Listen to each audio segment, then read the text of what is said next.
All right, ladies and gentlemen, we are live. We're going to be conducting a live discussion with Jessica Mccaskill, Summer Lynn, and Rick Ramos of Chicago. We're going to be discussing pertinent issues in the sport of women's boxing.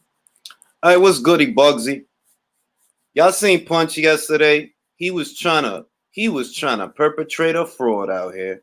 We gonna wait for Jessica and Summer and Rick to click the link. I already sent it to them, so they should be joining us shortly. But I had to say, man, Punch, you got to come better than that, bro. How you going to try to sell people that dream that, yeah, man, Floyd ain't fight Thurman? Yeah, he ain't fight Thurman because he gave Marcos Maidana a rematch. Like, you know what I mean? Tell the whole story, why don't you? You know what I mean?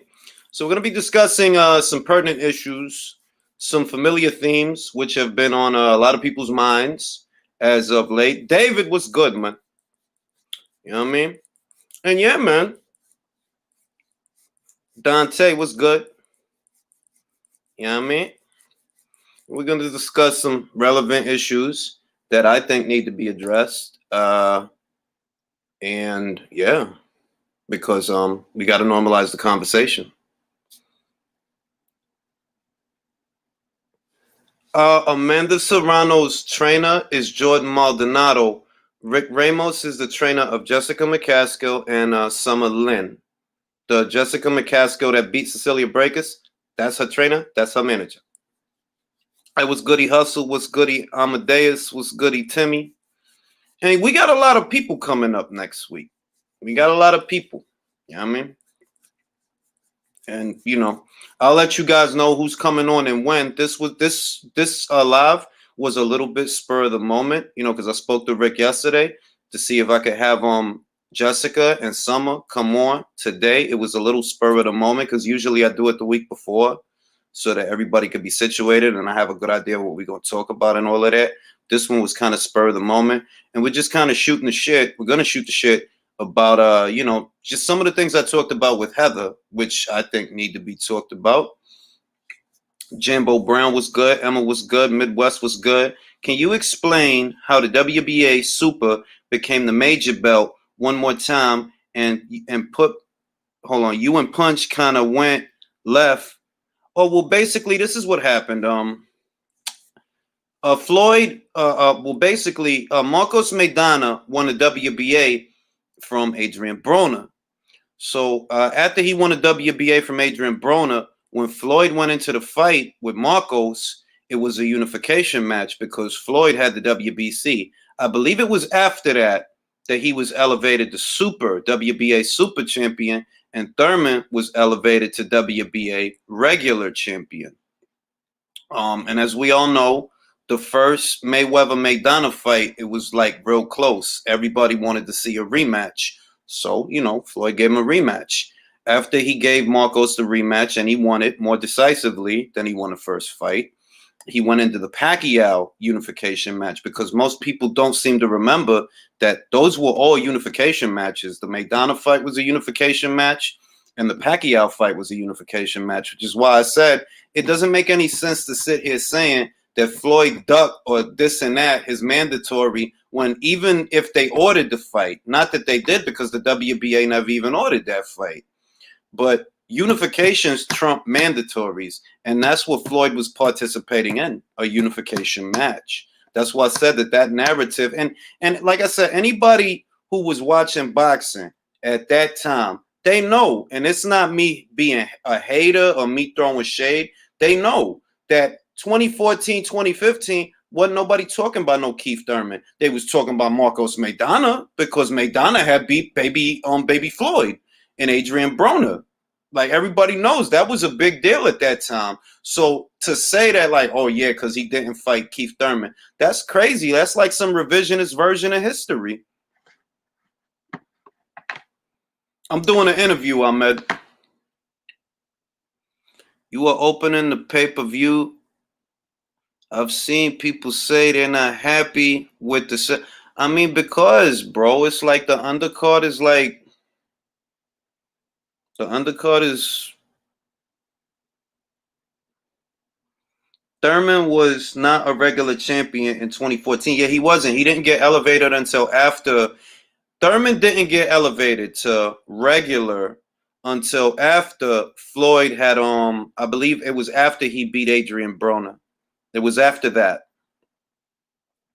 Explain the good folks at home what history. Yeah, I'll be having to do that. You know what I mean? Because a lot of people, if you let them tell it, they'll give you a false presentation of it. That it's like, yo, dog. Anybody that was watching boxing around that time knows that. And I'm not saying it to be funny, but it's like, yo, Keith Thurman was like a nobody at that time.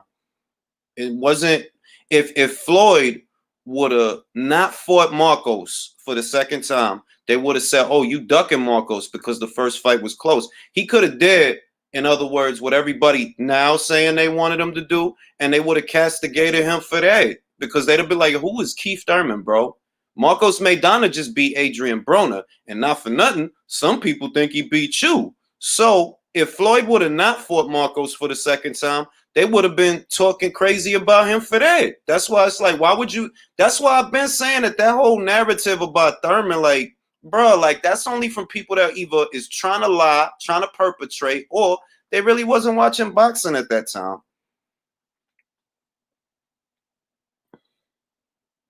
Yeah, they having a rematch, Ahmed.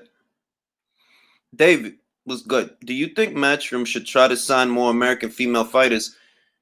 I mean, I believe as a boxing fan, that is what I would want as a boxing fan, because I know that if Matchroom signs like let's say Melissa Odessa or Alicia Baumgartner or Tiara Brown, I know that those fighters are in good hands. So on some boxing fan shit, yeah, I would hope that they do that on some hope.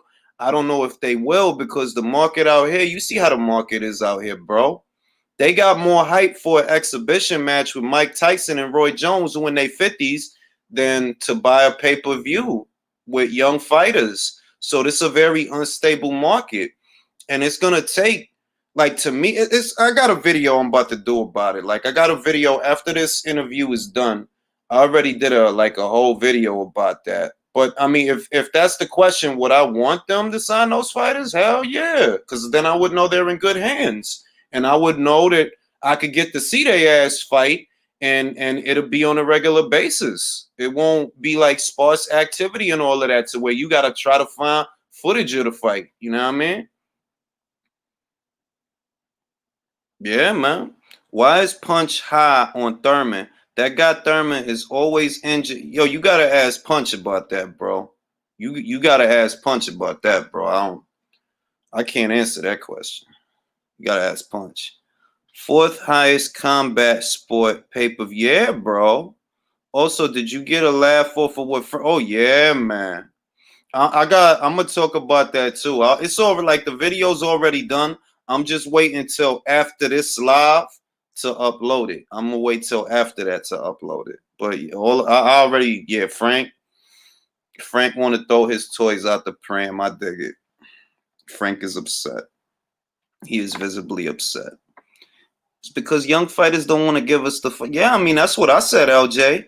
That if everything was happening the way that it needs to happen, then you would you would you would see the kind of audience and the kind of participation that you're supposed to see. You know what I mean? Like, you would see that, like, yeah, people are interested in the sport, but when you keep trying to substitute what people asking you for with some other shit, that's what's going to happen, because that's what's been going on. The audience, the fans, they'll be like, yo, we want Crawford versus Spence. And what do they give you? Crawford versus Garcia. Mikey Garcia. Thurman was popping, capping on, but yeah, he be capping, man. Like, he talk a good one. Like, he a good showman. He got a silver tongue. Like, he know how to say stuff that get people excited and all of that. But come on, B. Like, I'm over that. What's up, Ring IQ? You keep up with the women's amateur scene? I'm gonna start trying to, Ziggy. I'm gonna start trying to. It's this Irish girl. A lot of people keep telling me about. I forgot her name, man, but it's a very unique name. No, I'm getting old, dog. You could tell it's gray in my beard and all of that. Yeah, Thurman is annoying, bro. Thurman is annoying, bro. Like, he just doing a lot of interviews and all of that. He doing mad interviews and saying a lot of this and that.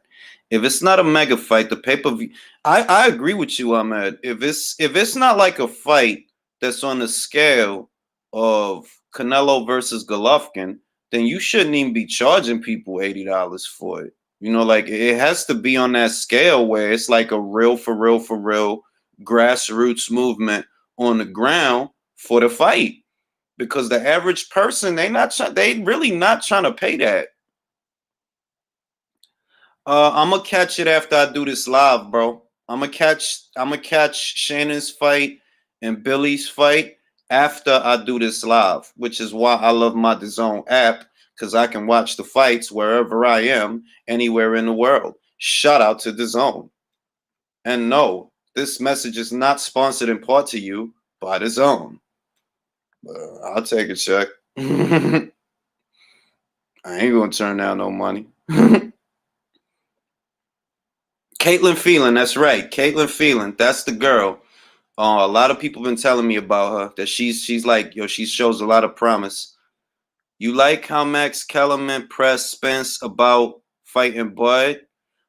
Yo, dog, how many times he been pressed about fighting Bud? He got pressed by Bud about fighting Bud. So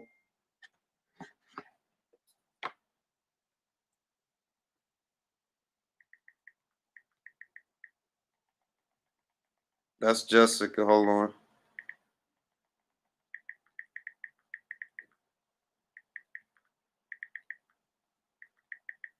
Hold on.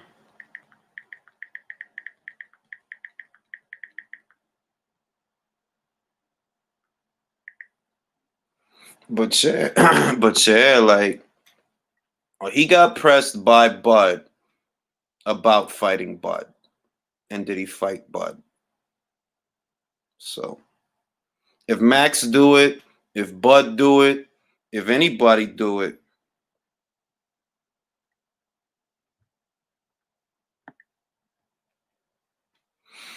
but yeah, man. I was goody, JB. I got a night shift tomorrow. Yeah, I'm working tomorrow too. Like, not for nothing, low key. If I'm being honest, if I wasn't working tomorrow, there's a good chance I probably would have still bought the fight if I wasn't working tomorrow. But I actually am. So it's like, bro, I'm not going to pay 80 to watch a fight on my phone. Like,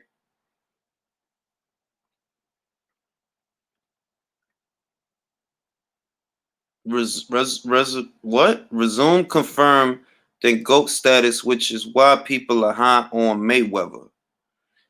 Yeah.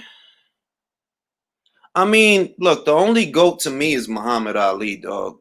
That's the only person who, as far as GOAT of goating and being a GOAT and all of that, it's Ali and nobody else.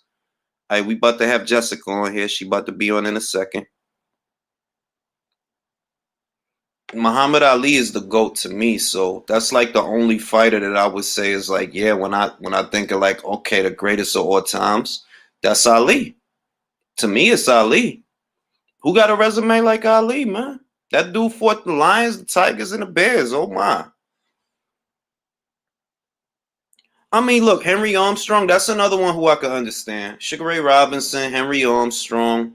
I understand the school of thought that would lead someone to say that, like, yeah, Henry is the GOAT. I dig it.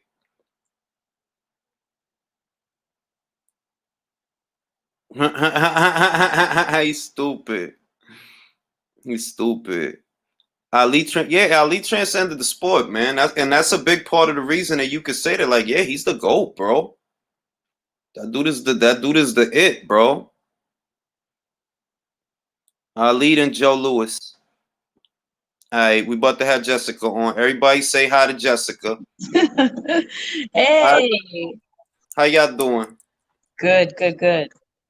So it's a couple of things I wanted to talk about, not exclusive to the Brækhus rematch, but Hmm. just certain things that happen like in this country when it comes to the women's scene. That like it's like you see that it picks up everywhere, but here, that it's kind of like delayed, like because you deal with Eddie Hearn all the time and Matchroom all the time, and it's like, yo, it's mad girls in this country, talented girls, but you don't see them get a push. Like you don't, like literally, you don't, like Sky Sports in the UK is a major platform, and Yeah. and it's girls fighting on that platform all the time. And I'm like, well, how come you don't see girls on CBS or NBC or Fox or Showtime? You don't see that. So why do you think that is?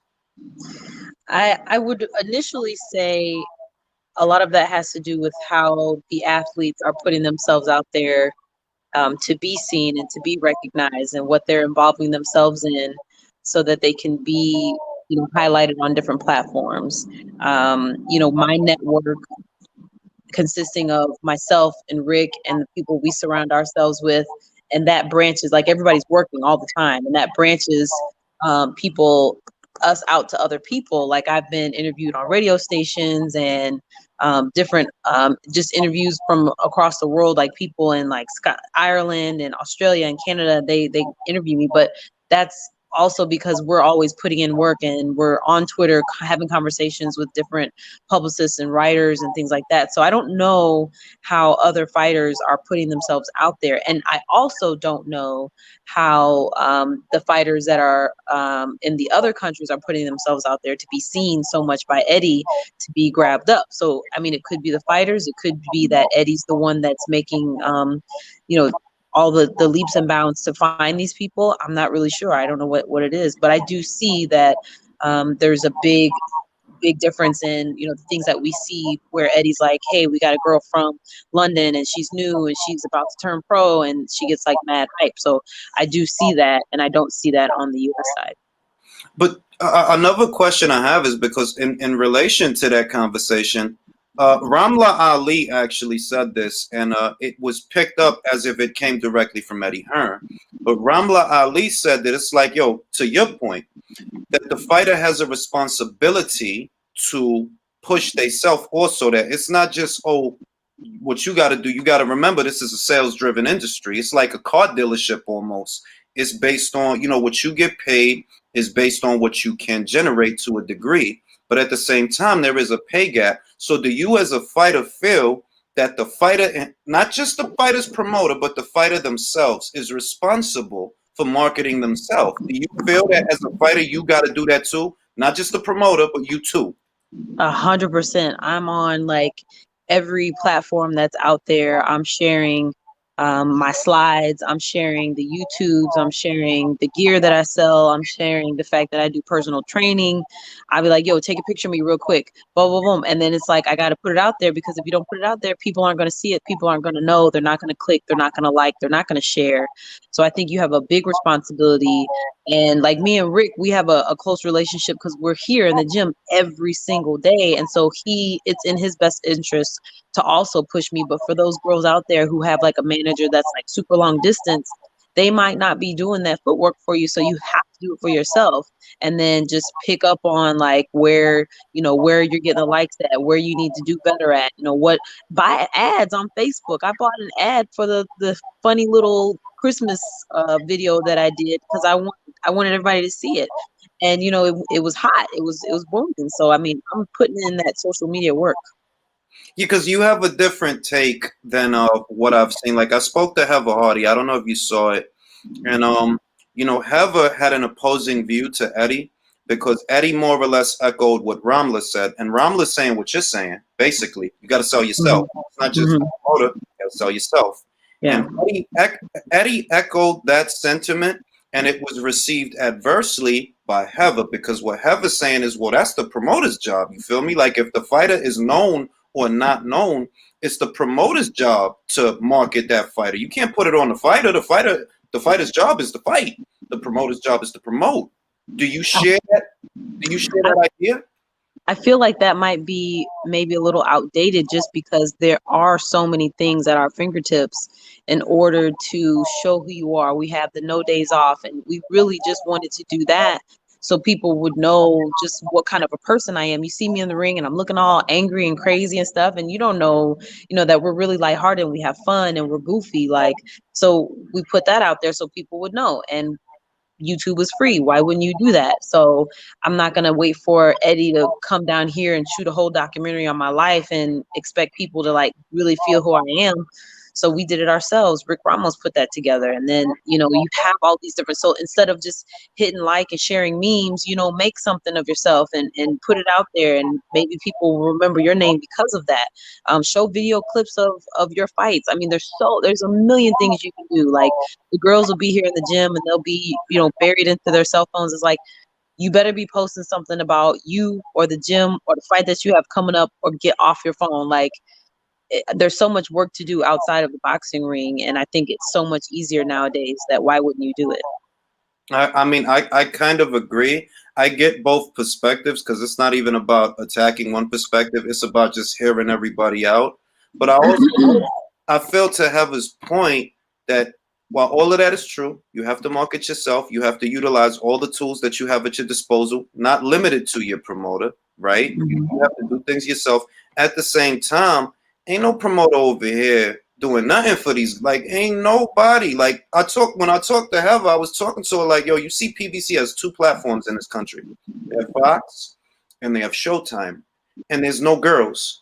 The average boxing fan in America that really follows boxing closely, there's a good chance that they're watching those 2 platforms. They see no girls.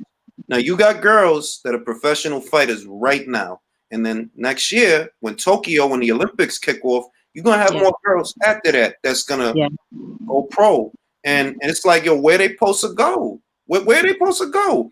In Mexico, Azteca Box, they show girls. They girls up and down in that joint. If you go to Argentina, TYC, they show girls.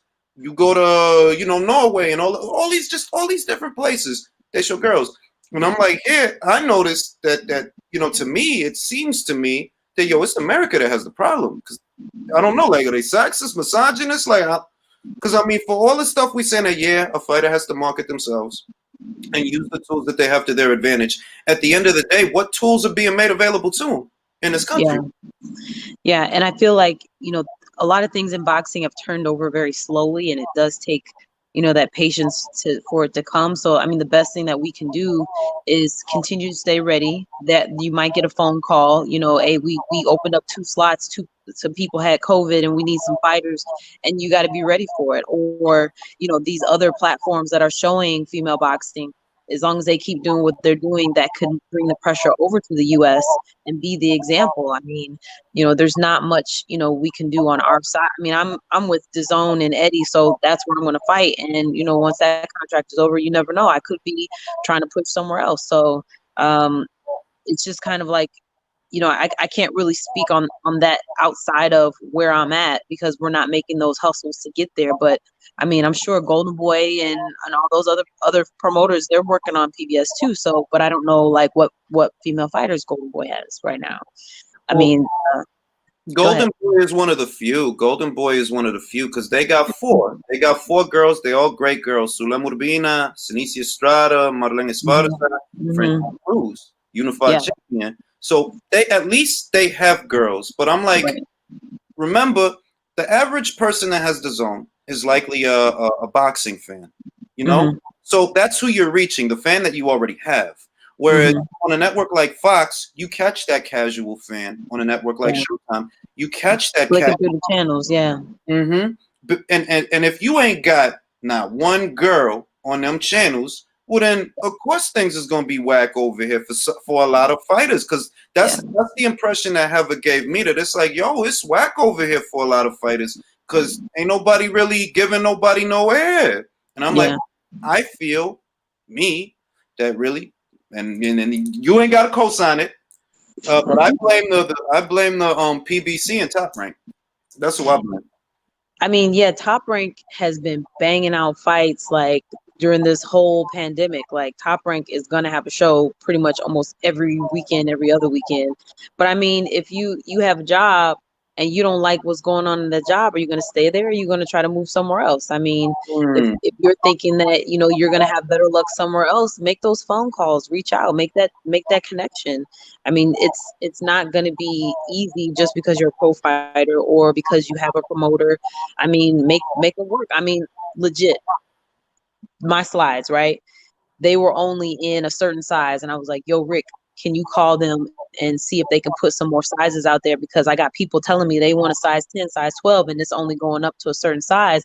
He made that phone call and we had the discussion, and they put out a whole new color, and so now I got more sizes. And it's like, okay, I could, like, man, they just really gonna dog me on these sizes. And you know, but we did something about it. We had that conversation, we reached out, we put in the footwork, and I'm making my commercials. Like, they know I'm not just sitting over here like trying to collect a check or anything. Like, I'm trying to push the brand and I'm trying to push my slides. So I mean, it's gonna be a lot of work. It's never gonna be easy. And that's kind of the basis of most of this boxing thing.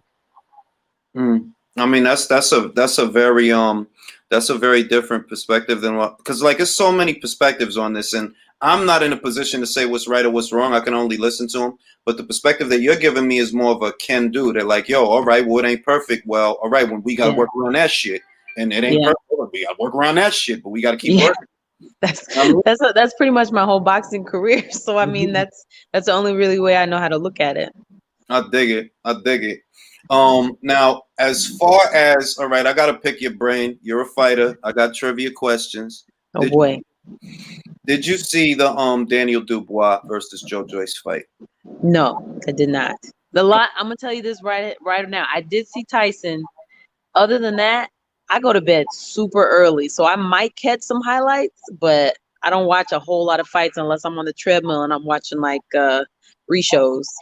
All right, so I'm gonna ask you, what did you think about the exhibition match? Did you enjoy it? Was it like?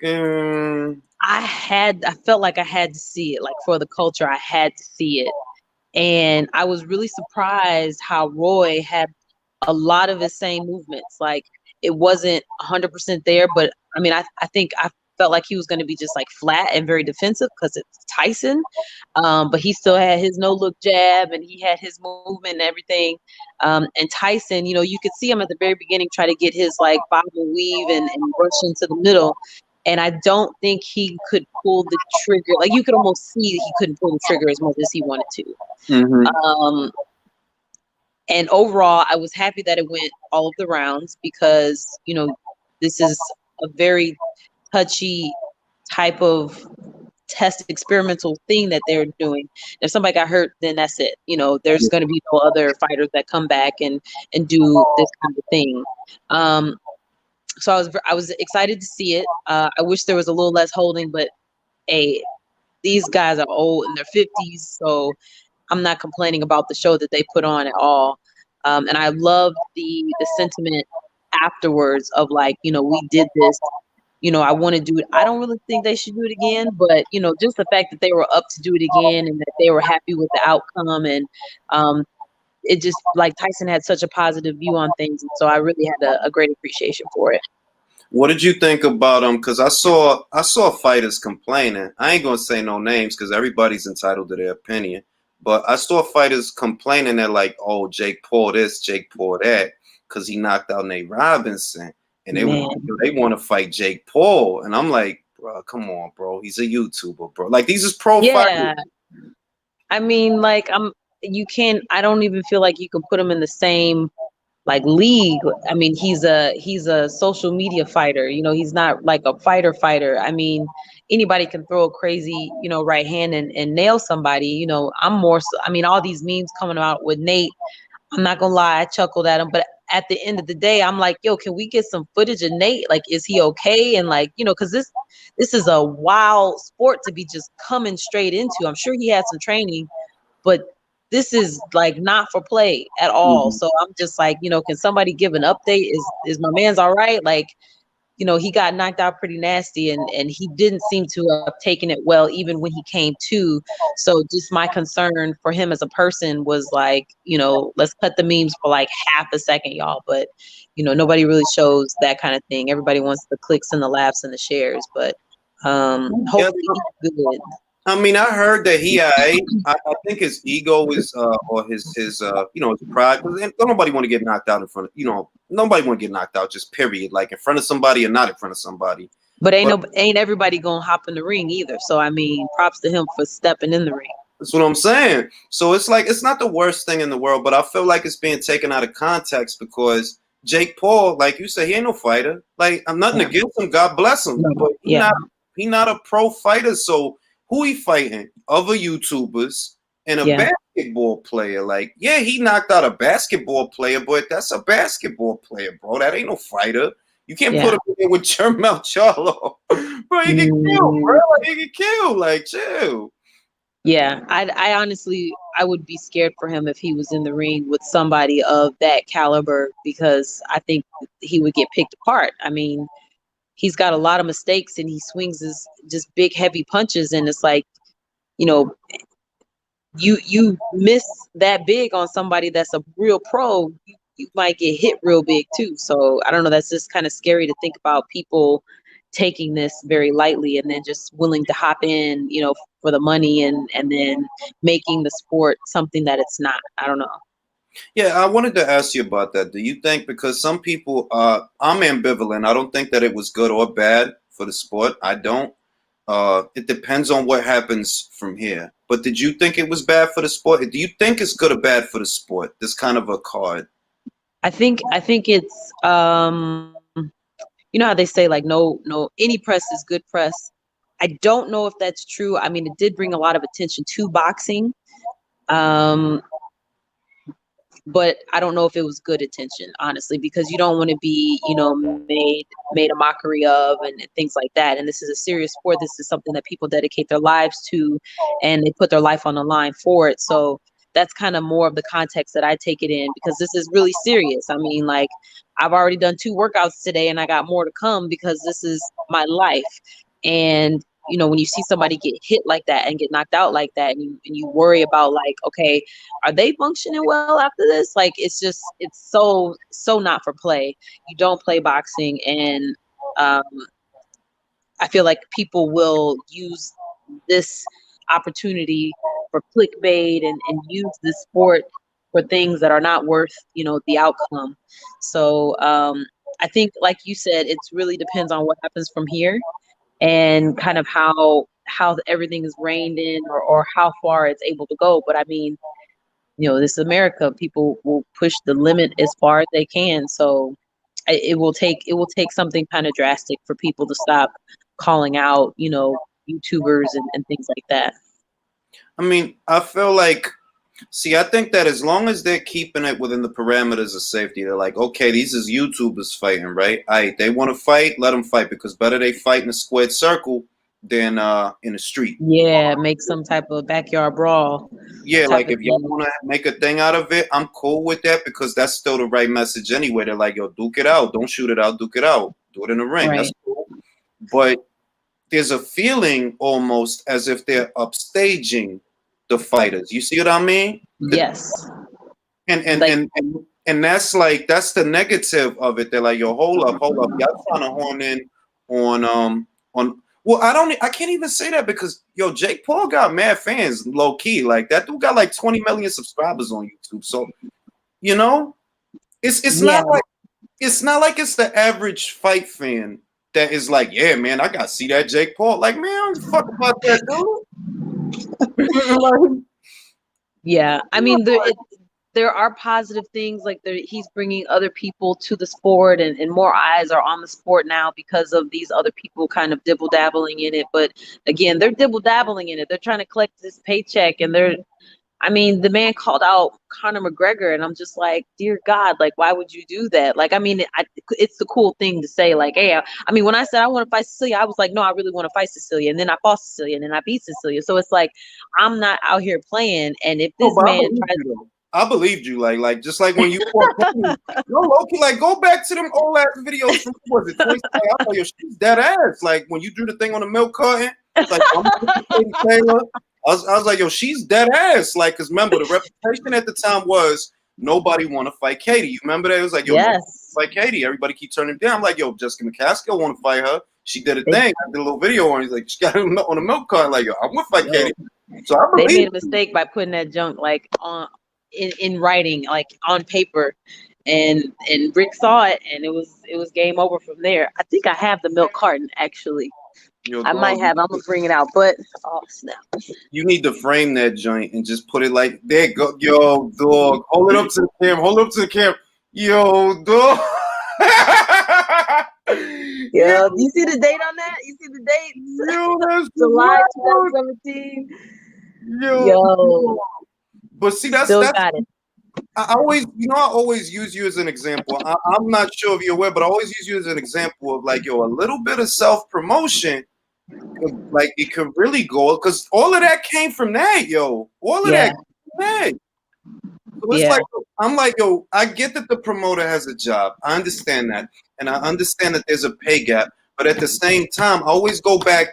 That's one of the examples. They're like, yo, Jessica Mccaskill just on some playing around. Like, yeah, she wanted to fight, but she just on some joking shit. Like, yo, I'm looking for Katie Taylor.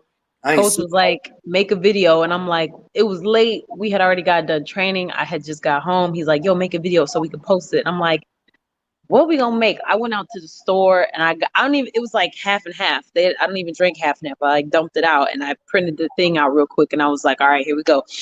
And scene, here we go. So yeah, I mean, it takes a lot of like putting you out there. Like people need to know who you, I'm not going to stand behind a promoter anyway. Like people need to know me.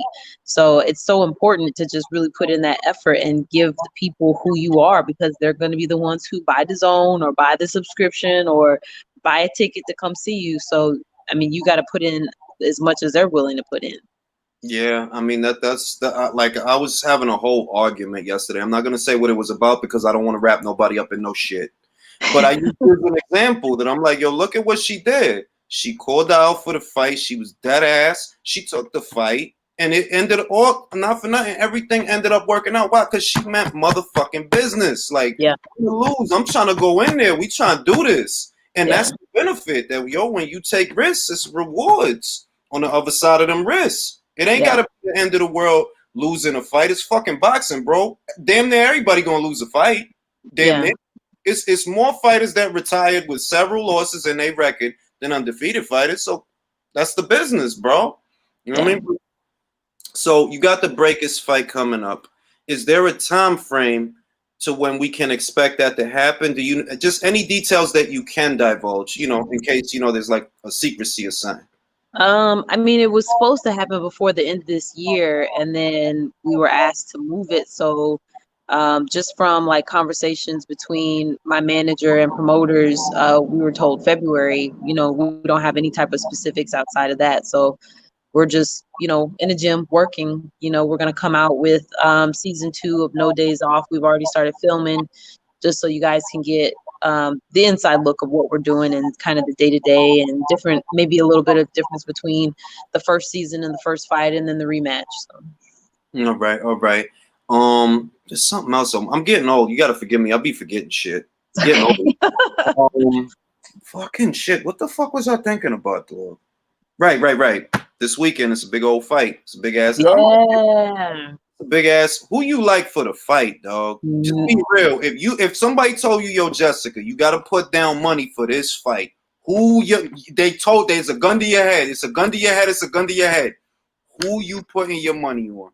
Yo, I'm not picking Spence, man. Like all the stuff I'm hearing, like supposedly he's going through like speech therapy and like you haven't even really seen like a lot of him, a lot of his moving. I mean, even when he talks, he's off. I'm echoing Rick 100% on this.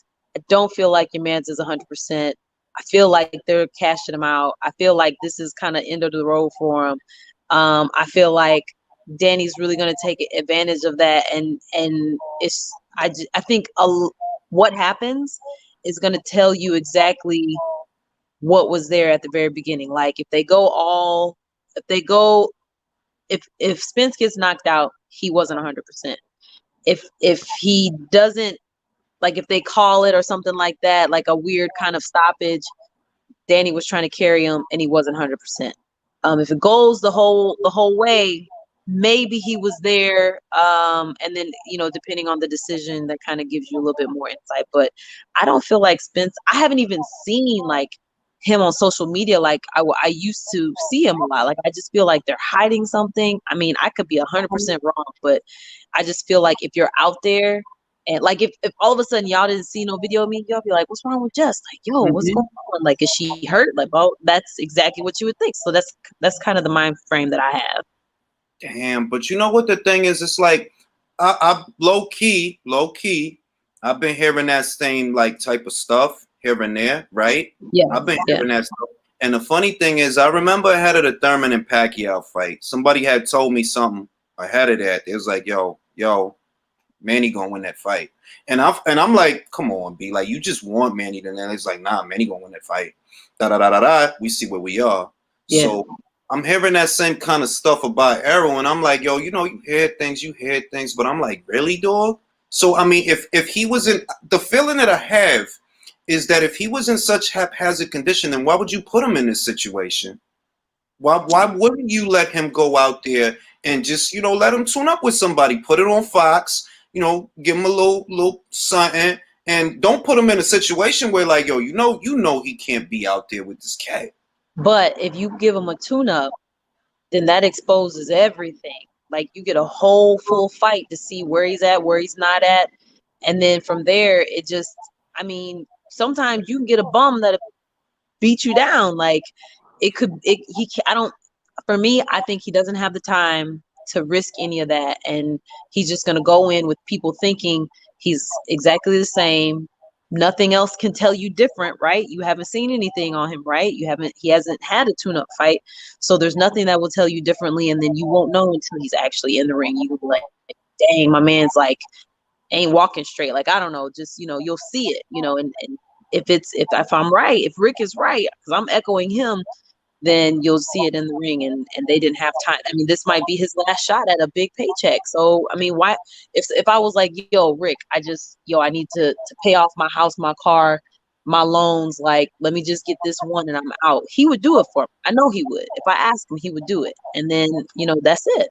I got my money. Win, lose, or draw. I got my money. Yo, I'm fucking scared. Like, I wasn't nervous. Like, I was just talking my I'm fucking scared, yo. Like, nah, like fucking nah.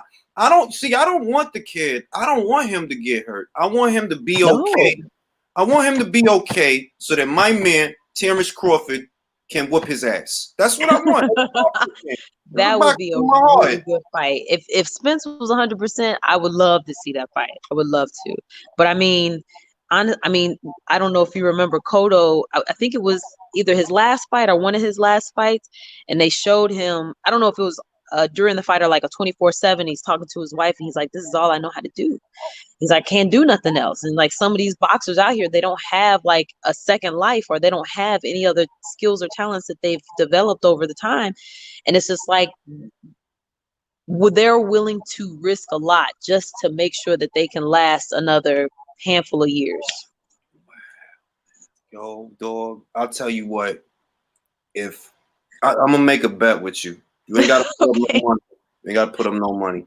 But if Spence gets his ass beat, I'm gonna buy a pair of eye slides. Bang. If he get his ass beat, I'm gonna buy a pair of eye slides. If he don't get his ass beat, I'll buy it. I'll send me your address and I'll send you a pair. Back, because I'm like, yo, dog, but that shit, oh man, I hope he not fucking.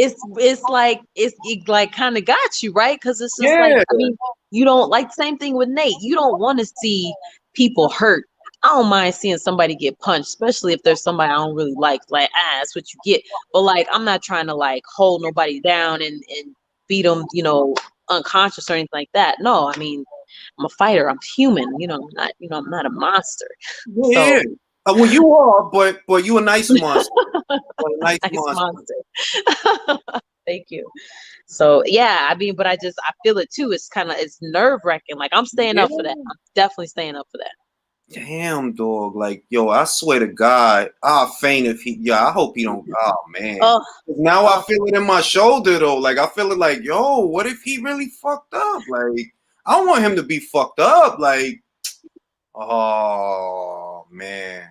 And I don't really. I mean, like, you ain't got to say nothing, but I don't fucking like Danny Garcia, man. I don't like Danny Garcia, man. Like, nah, you can't be the unified champion. You gonna fuck everything up. Oh, come on, Spence, beat this dude ass, man. Come on, man. Come We on, will Aaron. see. I We will gotta, see. oh, man, what fucking Danny Garcia? Oh, you gotta understand. As a fan, I can't with that. I can't. Like, I'm like, oh god, fucking Danny. All right, bro. He had a mixtape. It was one of the most awful fucking things I've ever heard in my life. Like, bro. Make beats or something, right? I Rap. didn't know. He I has didn't a know mixtape, yo. It's like, oh my god. All right, I gotta pick your brain. We talked about Errol Spence Jr. versus Danny Garcia. What about motherfucking Joshua versus Fury next year? Who you like for that fight? I like Fury. I like him as a person. I mean, I don't know him, but I think he's just witty and full of charisma, and he's got a great story, and he's one of the few like heavyweight boxers that can move, that can box. Everybody else is so heavy and clunky, and he's just has this kind of whimsical footwork, and so I love to see him fight. And I'm definitely I'm a fan of Fury. I'm not a fan of I'm not a fan of Joshua. I don't have any connection with him. So I would say Fury all the way.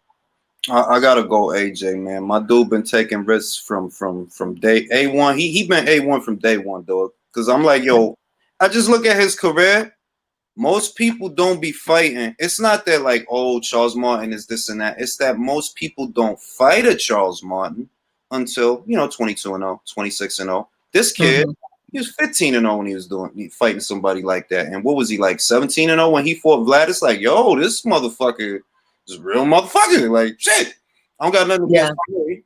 But it's just my thing with Fury is that if I guess because he comes and goes. That's my thing, that he comes and goes. It's hard if you there for all the shit, all the top 10 fighters, you there for all the shit. That's harder than if you be coming and you be going. You feel me?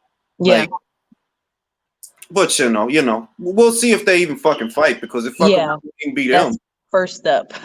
Yeah, like if fuck around won't beat them, it'll fuck around beat Joshua and Usyk. What did you think about that? Did you see that fight? Usyk. With Chisora. I'm sorry. With Chisora.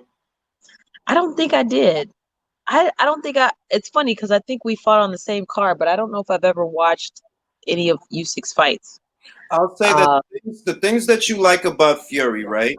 The things that you like, he's very fleet of foot guy. Those are more or less the things you would like about Usyk. It's that kind of fighter, stick and move fighter, good footwork, good hand speed when he's close to the person. It's just that he's small, or at least small for heavyweights, because he's only like 6'4". Yeah, compared to them cats. Because really, he ain't small. He's 6'3", 6'4", but it's just standing next to them. Everybody gonna look little. So yeah, I get that. Might be him and AJ next year, so we'll see about that. I think that would be a good fight. That would be an interesting fight. I think so too. I mean, AJ, I don't know. Like, I don't know what kind of fighter what fighter he's going to be for some of these fights. So it's almost like you have to think of him as, the go forward, heavy presence kind of guy, or the very light circle the ring like he did on the rematch fight. You never know who you're going to get. So it's kind of hard to picture what an outcome would be, because if Usyk is a mover and a shaker, and then AJ, he puts on that kind of show, it's like, you don't know what's going to come out of that. So, I mean, when you think heavyweights, you think, banging, and Fury, he'll sit and bang with you. He'll do that, but he also is just very elusive, which is special for heavyweight. So I got to ask you about your career now. Yes. Assuming that you beat Cecilia Brækhus for the second time, Katie Taylor's what you want. I mean, we were supposed to have this big magical tournament, right? And all of a sudden, I won my side of the tournament, and I haven't heard anything else about it. So I'm thinking they're not interested in fighting.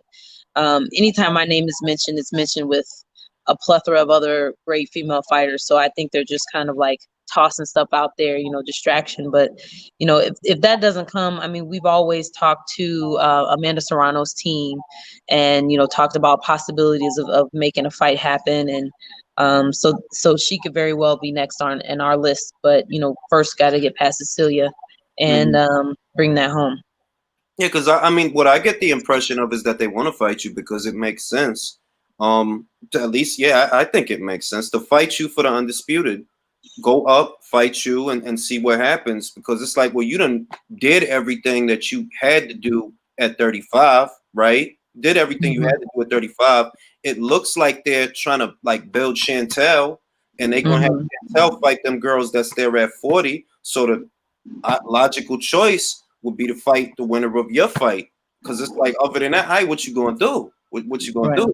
But then they also talking about her fighting Natasha. That's a good fight too, though. That I ain't gonna lie, that's a good ass fight. She dabbled at 40 for a second and then let go of that belt. So I mean, I don't know what they want to do. I don't know if they know what they want to do, but we wanna stand for 147 and just see who's around us. And like you said, there's a lot of new girls coming out. So I mean, me being at the stature that I've made it to, I only fight like maybe once or twice a year. So that pops off next year, and then I'll probably have a good 6 months, and you never know who's out there scrapping for some stuff. So we'll definitely see what happens. So I wanted to ask you, all right, take Katie out of it and just, okay, you win the rematch. Do you stay at 147 and campaign from there on out? Again, it's more like, what the landscape looks like at that time. But I mean, how a lot of people have been phrasing the question is, yeah, you can, why don't you move down to blah, blah, blah. And it's like, why would I give up all of these belts just to move down for a fight? Like if anything, I'm going to stay in control of everything I have. So as long as that's a smart play, I mean, this will be my second fight at 145. So, there's always a chance that we might find it a lot smarter to just move back down to 140. There's a ton of girls there. And like, I'm down for it. Like I'm down for whatever's smart. And I say that because we didn't get to where we are just by saying yes to every person that says some crazy stuff in my inboxes, in my DMs, So it is very important for fighters to make sure that they're making the right decisions, because I made it to where I'm at in like 10 fights or so, something like that. Yeah, that's like, you have no idea how much I use you as a fucking example. This is what this person did, and look at how far they got because of what they did. Because that's motherfucking shit. All the time, bro. You have to be smart about it. I mean, a lot of times people will put brute force in when they talk about boxing, and it's like, yo, let's sit down and have an intelligent conversation about this. Like, it doesn't have to always be like clashing, words and like trying to upstage people and calling people out. And it's like, it's what's smart. I mean, Amanda Serrano, that's a good fight. She's got a lot of legacy behind her name. She's already known for moving to different weight classes. She might be willing to move up to 147. Clarissa Shields, I mean, if she wants to work, we could do that. And Clarissa Shields, I say her because she has legacy behind her name too. And it's like, I'm not out here trying to fight bums. I'm not trying to I'm just trying to build the sport as much as I can for as much time as I have left. And Clarissa Shields, a respectable fighter, why not? So if she wants to work, that would be something we would contact her for. Now I gotta ask, because Clarissa ain't, like, as far as girls, Clarissa ain't little. Clarissa big old girl. Yeah, but that's why we got weigh-in day and all that. But it's funny because it's like